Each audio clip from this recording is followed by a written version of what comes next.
Lucas Plan from 1976. The Lucas Plan was where people were going to lose their jobs in the aerospace industry, and they came forward with a plan for an alternative. It was like a Green New Deal before its time. So, yes, people are perfectly prepared, workers in these industries are perfectly prepared to do other jobs. It's only going to do another job. What they're bothered about is having money in their pockets, not what they're doing.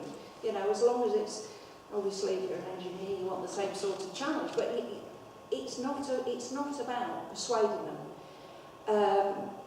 Obviously I can't speak for everybody, but that is certainly my sense from understanding what went on with the Lucas Plan, that those union activists went, we don't need to lose our jobs, 1976, we don't need to lose our jobs, this is another way this industry can use our skills, use what we've got, take that and produce something else that is useful to society.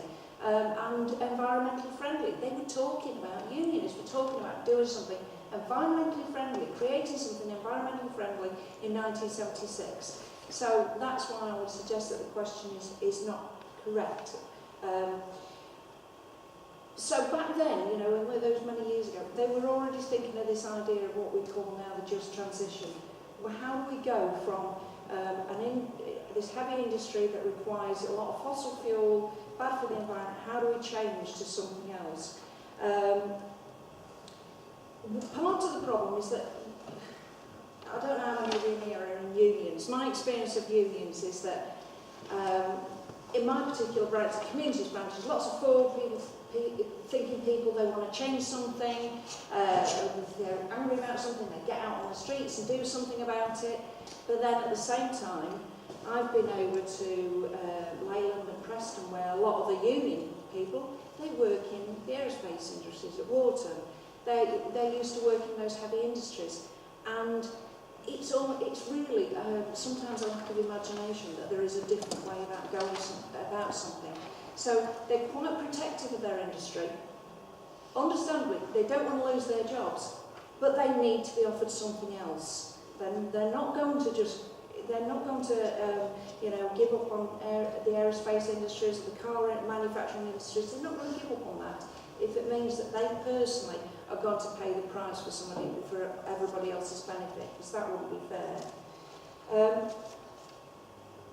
In order for that to happen, we really need to look to the politicians to do something about it.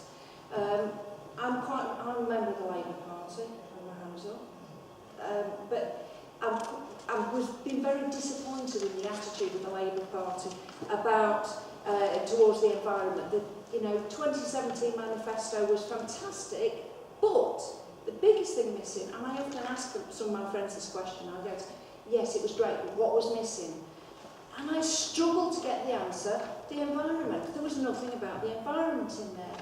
And it's taken time to change people's minds to that realisation, actually this is something important, and now they're starting to go, oh gosh, lots of people do care about this actually, we didn't think they did. So it's changing those attitudes.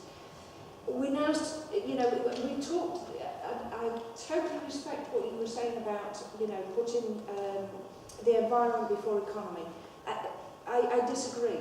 The two, the environment, industrial policy, and the environment, they are all intrinsically linked. You cannot have... I'm only a quarter way through.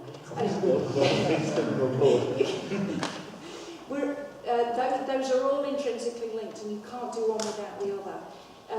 We need a massive investment for the Green New Deal that the Labour Party is talking about now. Yes, but we need massive investment. If we are to have massive investment, we need to convince people that it's okay to spend the money, and we're not going to suddenly go bankrupt.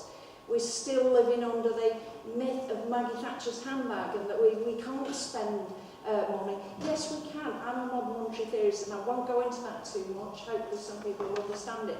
But, we need green quantitative easing, we need investment, and we need to stop worrying about the debt. Even John McDonnell bugs me because he talks about the debt. It doesn't matter, actually, because nobody's going to, bailiffs are not going to come knocking on our own door to get that money back. It's ours.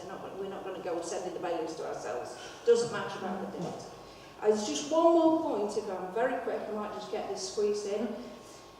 We hear a lot about individual personal responsibility, And then I hear other people talking about a broader responsibility, a collective political responsibility to change things. I actually believe it's a combination of the two. I'm a vegetarian, I don't fly very often, I use public transport, but I also think we need to work together.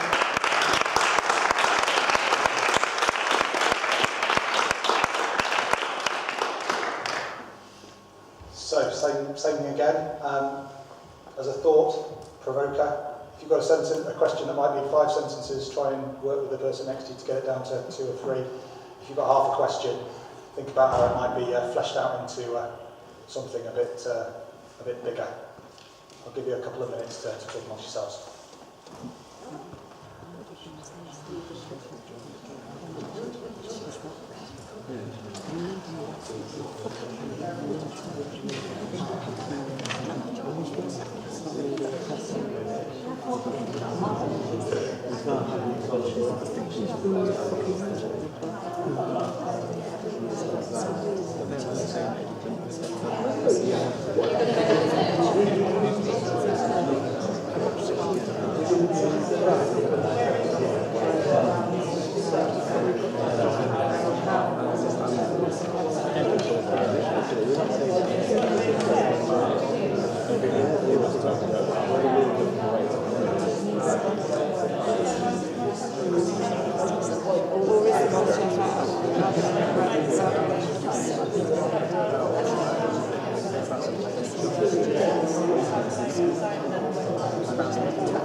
Okay, folks, I could stop you there.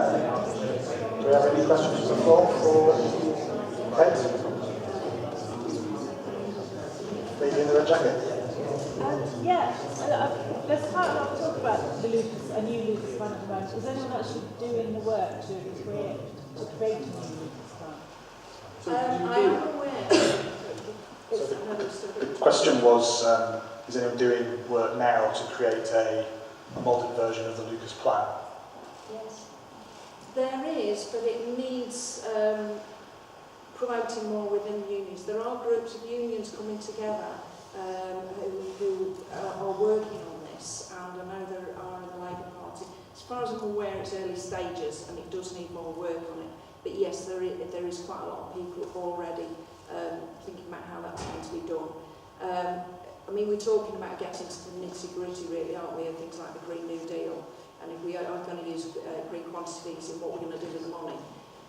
That stage needs to happen, because we're not going to sell that story unless people can actually visualise how that's going to happen. So more of that is needed. Gentleman in the blue and white shirt. Yes. Is Unite doing anything to try to put the environment and climate change at the top of the Labour Party manifesto for the next election? The Unite was heavily involved in the, I'm going to try and remember get this right, million climate jobs. I'm looking at Bev over there just to remind myself I've got the right time on so a million climate jobs. And that's about 4 years out of date now, but yes, I mean a lot of that was to do with getting the environment onto the higher up on the agenda. In terms of unions pushing the Labour Party, personally I feel there's not enough being done from the unions and Unite as well.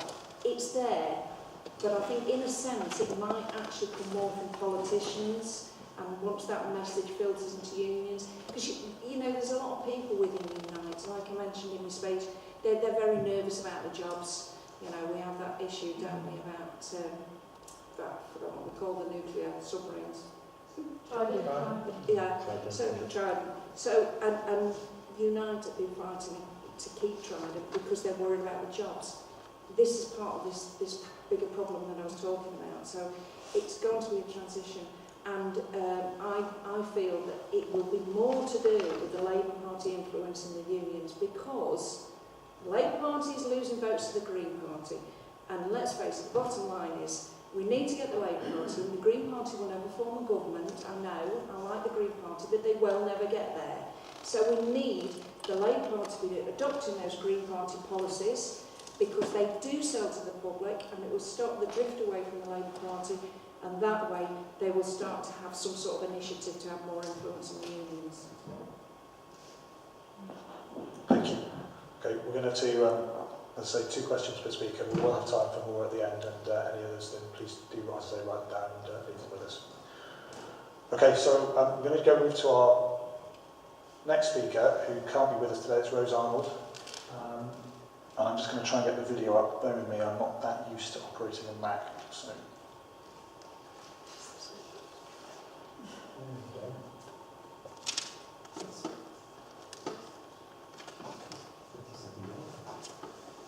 She's donating, I'm donating some of my time to her. It's caring, sharing. Caring, sharing. I think at Manchester Families, which is the Family Climate Action Group. I'm recording this, taking 5 minutes out from our meeting, which is happening at the Art Gallery Sunday afternoon in town. I'm really sorry I can't be with you and to get to meet and talk to you, but evening meetings are really quite difficult for parents, so if you're a parent and you've made it there tonight, well done. So I'm not actually going to talk about climate breakdown. There is a huge amount of information available, and once you start to look, unfortunately it's everywhere. You can find out everything that you want. What I am going to talk about, maybe a little bit self-indulgently, is me. And that's not because I'm in any way special, it's because I'm not, because things that apply to me apply to so many other people. So I first started to really think about climate change when I had my daughter, and she's 5.5. I think becoming a parent really makes you just think about the world that you're bringing your child into. And I so much wanted to get involved in making it a better place and in taking action. But there are all sorts of things that as a parent, it's really hard. So evening meetings are very much one of those things. It's just hard to get to an evening meeting, to find childcare, to find that time. But there are other things as well. I'd sometimes go to protests, and first of all, my child did not like them at all. She really didn't enjoy the noise or the shouting or that kind of element. Also, you sometimes feel if you go to protests, you're not really sure how effective they are, or whether it really made any difference you being there that day, or whether you're just like a number. There's also things that sound really silly, but if you don't know someone that's going and none of your friends are interested, that is generally something that will stop you going on the day. And other things about, are you eco enough, are you the right kind of person? All of these things can actually be a reason that people don't take action. So when Extinction Rebellion started, I was looking at what they were doing. It seemed really exciting. But again, I was feeling like I can't participate because of the evening meetings. I can't take my child to this. I'm not going to talk to them about how we're all going to die, about extinction. And I was having these conversations with Extinction Rebellion people, and they were saying, no, it's fine, bring kids, it's all fine, but it wasn't, and it certainly wasn't fine for my kid. So from all of this, Rising Up was created. It's to kind of solve those kind of barriers that people have to taking action. You know, as parents, that we care so desperately about the world that our children are growing up in, but that doesn't mean that it's possible to do anything about it. So what Rising Up is about is making it possible for you to take action. So we have a number of aims. Firstly, all our meetings and our actions are child-friendly and they're fun.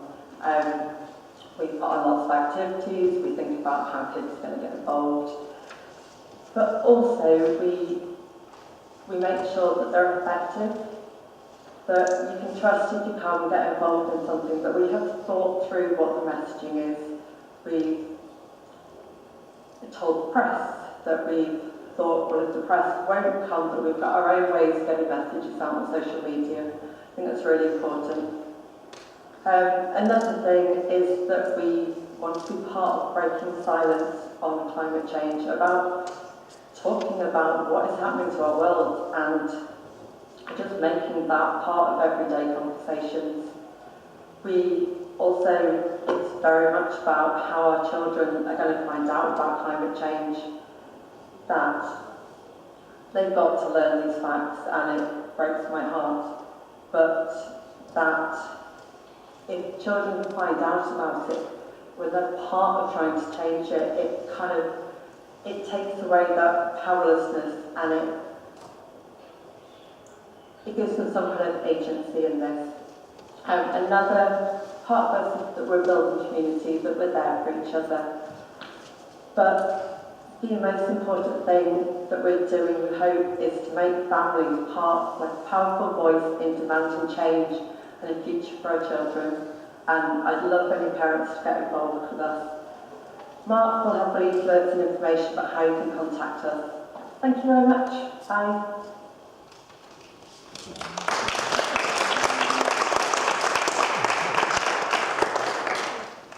So hopefully... Absolutely not. Should we go to me while we're doing this? Thank you. Are we doing it? It's all sorted? No. Is it right then? Is it in charge of this job, but they'll be under pressure because they're not getting results. And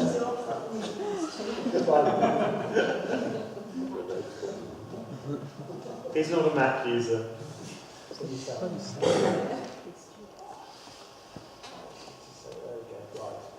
So, for those of you on Twitter, we've got Rose's details there. If you need to get in touch with them, you're not managing it, then get in touch with us and we'll put you in touch. Obviously, the details are also on the piece of paper you've got on your seats.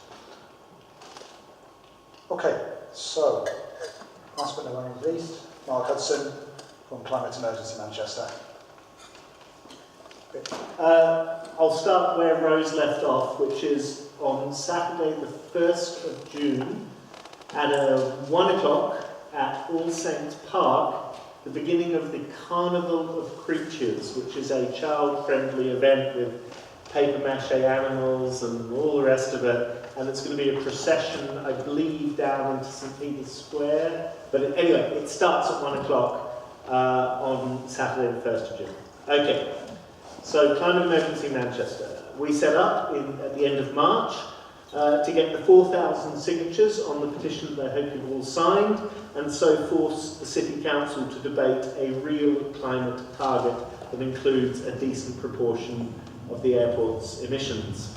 We've got about 1,500 of those signatures already, and if everybody here took away 2 sheets and got them filled in, we'd be even closer to our target. But that 4,000 isn't a magic number, it isn't a magic resolution, because the council's not going to accept this motion, even though there are more sympathetic councillors out there than we thought there would be, and some councillors have already signed very publicly this petition. But the reality is there's 96 councillors and there is a hard core that will not accept this, a large hard core. So are we on a fool's errand? Are we setting ourselves up for sort of disappointment in September, October? Well, I say no, of course, because the goal is to get climate activists talking to each other, to make it easier for all of us to have conversations with other people. Sign a petition is a lot easier than come and get tear gassed with me. Thirdly, we're also trying to build knowledge and skills within our own group, but also expand that further. And tonight is a good example of that, because we've never live streamed before, and we're going to be better at it next time. And I hope maybe one day we'll be able to stand on our own 2 feet. Yay! So I'll finish off by saying that we have a choice. We can simply give up, and I don't think anyone in this room wants to give up. Or we can keep going, but the keep going needs to be innovative. Keep going. We can't just keep doing the same things in our own comfort zone. Some of you know that I invented a word for this, which I won't repeat tonight. So finally, my plea is this: practically, Climate Emergency Manchester needs more hands on deck, not just to get the signatures, but to make videos, to do research, to write, to lobby, to hold meetings, to go and meet with councillors and teach them some of the stuff that they maybe don't know, because councillors have never been taught this stuff necessarily. So even if you've only got a few hours to spare, it would be lovely to have you on board. We're interested in what skills and knowledge you have, and we're even more interested in what skills and knowledge you want, so that we can connect people and start thickening the networks. Thank you.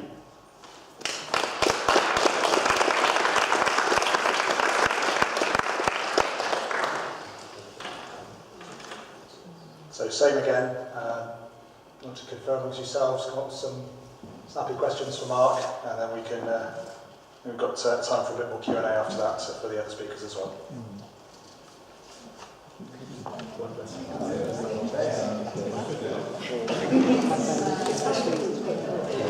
Okay, good. That's all.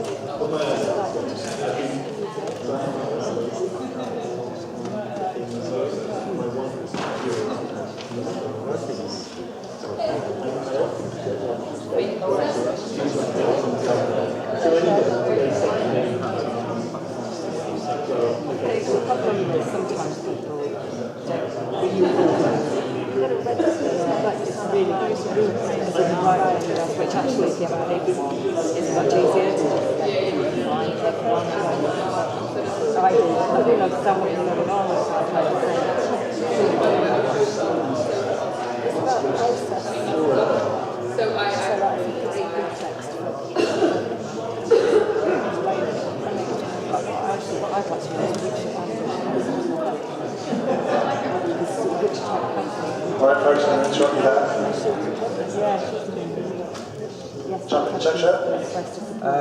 Yeah, what do you think about the feasibility of having like a proper green summit with all the actual like grassroots organisations that are working in Manchester on climate all coming together properly and doing what Claire was talking about, and we actually all come together and set clear demands and then figure out a way of putting that forward? Like, do you think that is I think you're asking me two questions. It's feasible. I think it is within the scope of the different environmental groups that are listed on this sheet of paper. I think if we all got in a room and we decided this is definitely how we want to spend our time, I think if we found the money